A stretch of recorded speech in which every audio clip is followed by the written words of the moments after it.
Hi, it's David Layfield with Affordable Housing Online. Today is Wednesday, March 25th, 2015, and welcome to my weekly Section 8 update where I cover all of the most recent Section 8 waiting list openings that we have found from across the country this week since our last update on Wednesday of last week. We found quite a few, 3 or 4 new ones this week, and I'll talk about some others that are opening up right now or real soon. Right now, we are tracking 120 different housing authorities across the country that have open Section 8 waiting lists, and then 6 that are opening soon. The details of each one of those can be found on our open Section 8 waiting list page. Easy to find. You can Google open Section 8 waiting list. We're the number one result. You can go to affordablehousingonline.com and click on the button at the top for open Section 8 waiting list. And then, of course, most of all of our social media coverage links through to that main page where you can find every single open Section 8 waiting list in the country on one page. We feel pretty confident that most of the open lists are there. There may be 1 or 2 small town lists that we haven't discovered that perhaps they don't have a website or any other public presence. But we spend all week scouring the internet and social media trying to find and verify open Section 8 waiting lists, and we feel pretty good about the list we've got there. So anyway, I'm going to jump right into what is open right now. And on the 23rd, which was on Monday, Albany, New York opened up. It's open until April 3rd. It is both a print and online application, and you can get the details about Albany on our Albany pages on Affordable Housing Online. Also on Monday, Seattle, Washington opened up. It's open until April 10th. It's an online lottery. They opened last in 2013.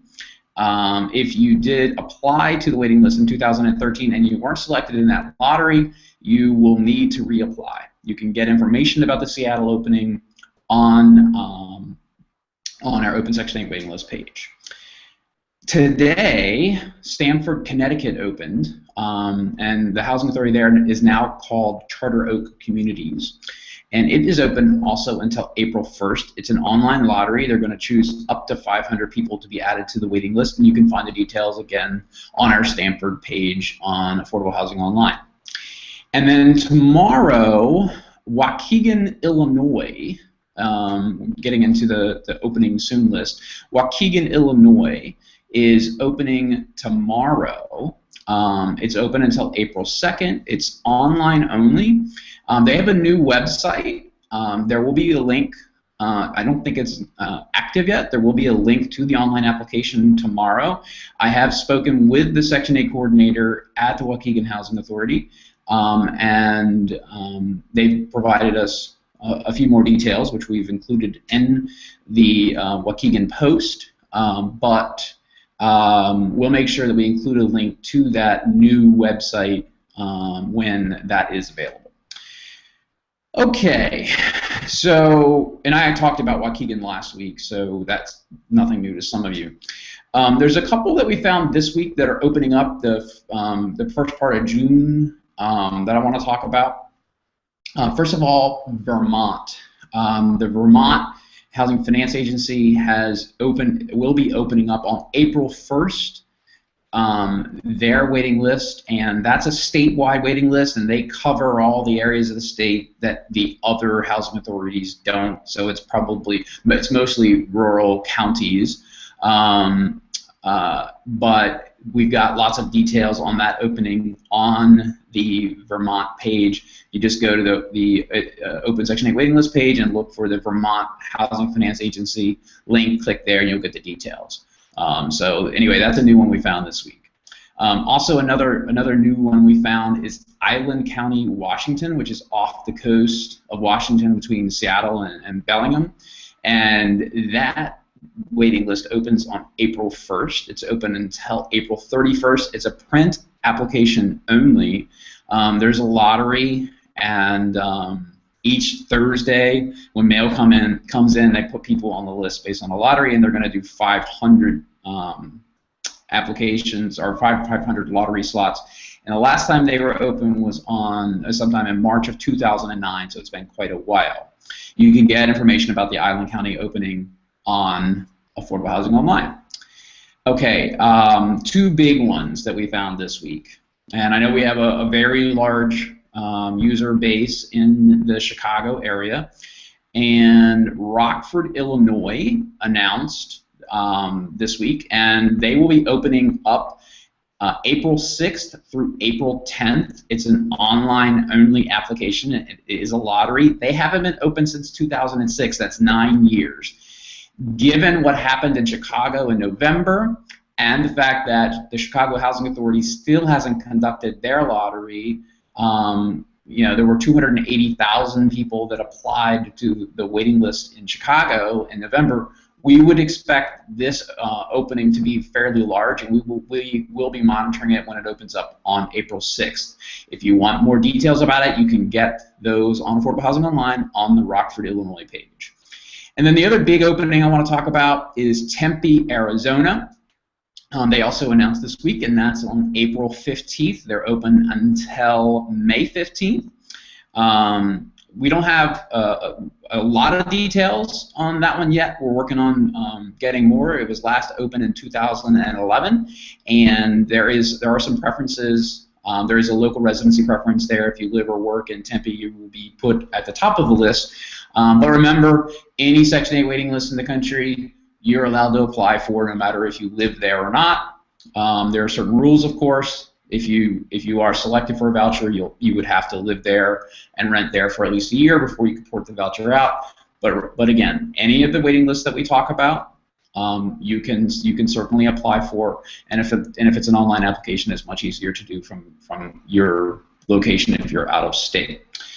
Okay, those are the major openings that I wanted to talk about today. Remember that we've got 120 that are open right now. We've got 6 that are opening up soon. I don't talk about all of those every week, so go to Affordable Housing Online, go to the Open Section 8 waiting list page, and take a look and see if there's something near you or something open in an area that you might want to consider moving to in the future. All right, so before I get into the user questions for the week, I wanted to talk about something that's kind of exciting. It's a new feature that we've been working on, and we have a very, very large following on Facebook. In fact, I'd also like to give a shout out to all of our fans and users for making it possible for our Facebook page this week, actually yesterday, to surpass 100,000 fans. 100,000 people have liked Affordable Housing Online on Facebook, and that's amazing.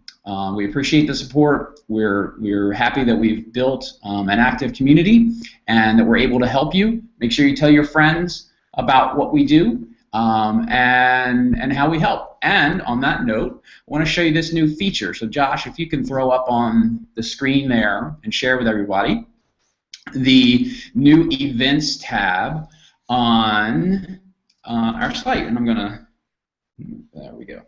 So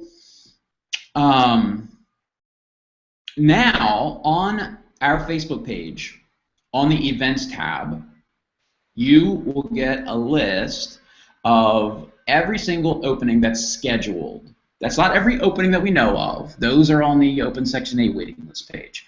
But any opening that has been announced for a certain date and is closing on a certain date soon, we have an event for here. And the great thing is that, and most of you are coming in from your phones, the great thing is that when you go to this event page, you can actually join an event. And here's what happens when you join an event. You click join, and you are now basically following that event. So if, for example, actually, Josh, let's throw up one in the future. Throw up Tempe. So if, say, for example, you wanted to apply to Tempe. Well, Tempe's application isn't open yet. You go to the site, you're not going to find an online application. However, if when you come to the event, and the event's going to look a little different than you see right here. This is a desktop version. It's actually an administrator account, so you're looking at it from the way we look at things. You're probably not going to see the Insights tab and some of this other stuff. But it's interesting to note that we've got 1,000 people that say that just come through our site that's going to be applying to the city of Tempe. So that's that 1,000 people who are going. They're going to actually get a reminder. I think it's either a day or an hour before the waiting list opens. So that way, even though it doesn't open until April 15th, which is 3 weeks away, you follow the City of Tempe, Arizona Section 8 waiting list opening on our site, and Facebook's going to let you know an hour before, on April 15th, that you should go apply. You can follow as many of these events as you want. Again, as soon as we find out about an opening, we throw an event up here. It appears in our news feed, and anyone can join it and benefit from that event feed. So anyway, hopefully everyone gets some good use out of that. All right, well, why don't I jump over to some user-submitted questions. It's my favorite part of the Hangout because I get to help folks. And usually, I don't have to do a huge amount of research and can answer most of these on the fly. So let's see. Here's a question. What if someone steals your identity and applies for Section 8? What happens? What can I do about it? Well, identity theft is obviously it's a big thing these days. You hear about it all the time. We don't hear about identity theft that much when it comes to Section 8 and actually applying for Section 8 in someone else's name, though it's not out of the realm of possibility. However, if someone applies for Section 8 in your name and they receive the assistance a year or 2 years from now, then they would also have to sign a lease in your name and then be on the books with the housing authority receiving that rental subsidy in your name. And so there is a long and deep paper trail that's created in that process that would be fairly easy to catch. So in all likelihood, anyone who does that is going to eventually get caught. If it does happen to you, then you should number one, contact the housing authority and let them know, and then also contact the local authorities, and the housing authority will probably be involved with that process because that is fraud on a federal scale. But anyway, that's how you should handle it if it should happen, though it should be a fairly rare occasion. Okay. Here's a great question. Is getting food stamps considered income when determining eligibility for Section 8? And income eligibility and what's considered as income and what isn't considered as income is actually pretty complicated when it comes to Section 8. The HUD handbook number 558 is basically the handbook that housing authorities use to administer Section 8. Has a table that spans 6 pages, and it's the income qualifications table. It's a table that it's called an income exclusions table. It's a table that says what is income and what isn't income. So, for example, it says that TAMP is income, but food stamps is not considered income. So the answer to your question is food stamps would not be considered as income. So you would back any value you're getting in food stamps would not be calculated when determining what your rent contribution is. But if you have questions about other types of non-monetary compensation, like energy assistance or daycare assistance or other sorts of state or federal assistance, some of that might be counted as income when trying to compute your eligibility. So your paycheck isn't the only thing that might determine what you're eligible for.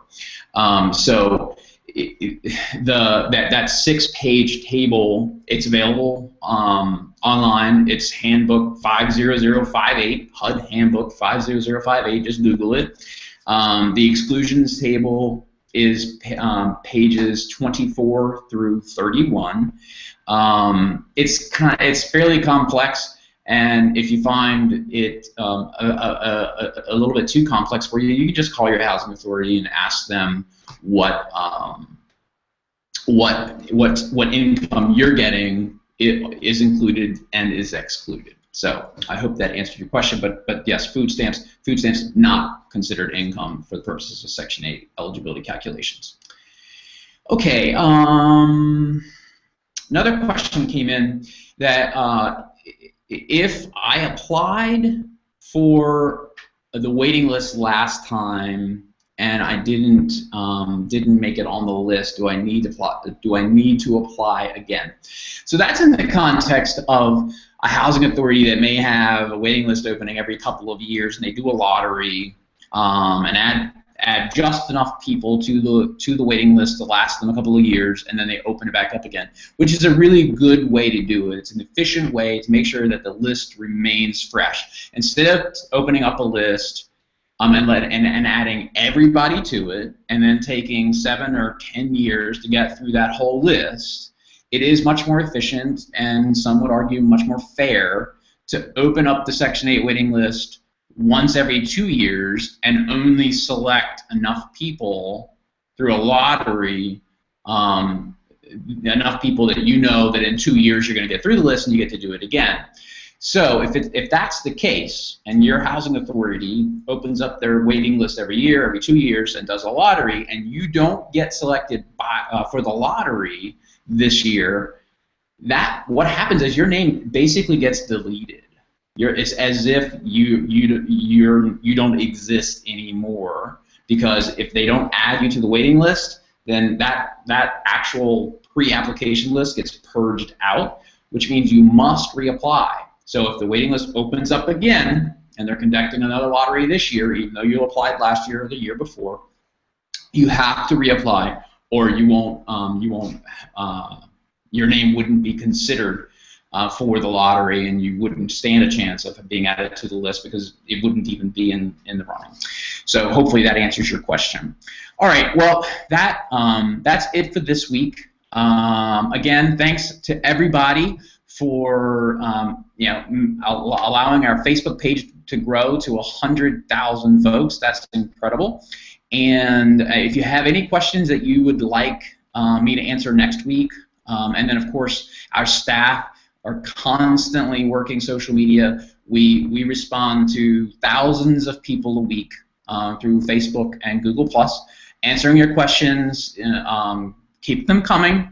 Keep engaging us. We're happy to help. So if you have any questions you want me to answer next week, go ahead and post them through Google+ or Facebook. And otherwise, have a good week. I'll talk to you next week. Thanks.